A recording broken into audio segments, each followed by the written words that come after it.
appears that Harry and Meghan, the ex-royals, have been warned not to do this. But what is this, and will they do it?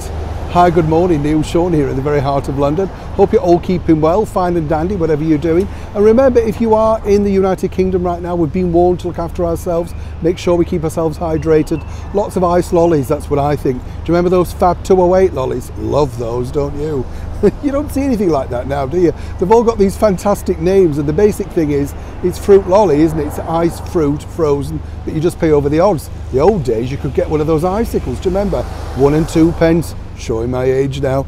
Back as ever though to your breaking royal story of the day. The particular story really centres upon the fact that, as we've now seen, Harry and Meghan are coming back into centre stage this next coming week by travelling over to New York City. And the reason they're going over to New York City is that we were told at least that they will be giving a keynote speech for the United Nations. Turns out it's not that keynote after all, it's a bit of a lower event, but why bother when you've got PR spin on your side? However, the bigger problem for Harry and Meghan is their own misdemeanours, and let me explain. As we now know, of course, when Harry and Meghan go to anything or do anything, they create their own circus. Everything from, was it really them when they went down to the 4th of July celebrations, to the fact that, of course, they announce things themselves independently, not through the normal channels. They like to surprise and titillate people, some might say.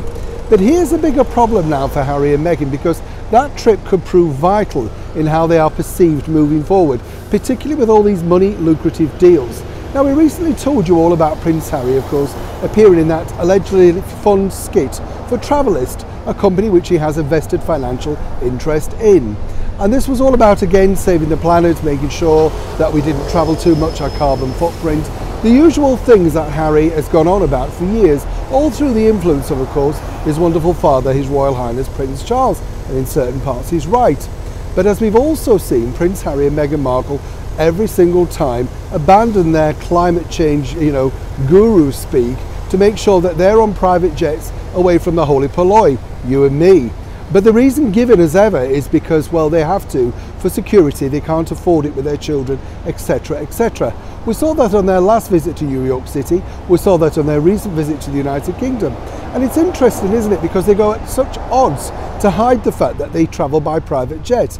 But the media, of course, are always on the lookout. So we've done some investigating to see if any commercial flights have been booked under various names through their PR teams, through Harry and Meghan's aliases, but sadly nothing. According to a good source, it does look like once again that Harry and Meghan will be travelling by private jet to New York City.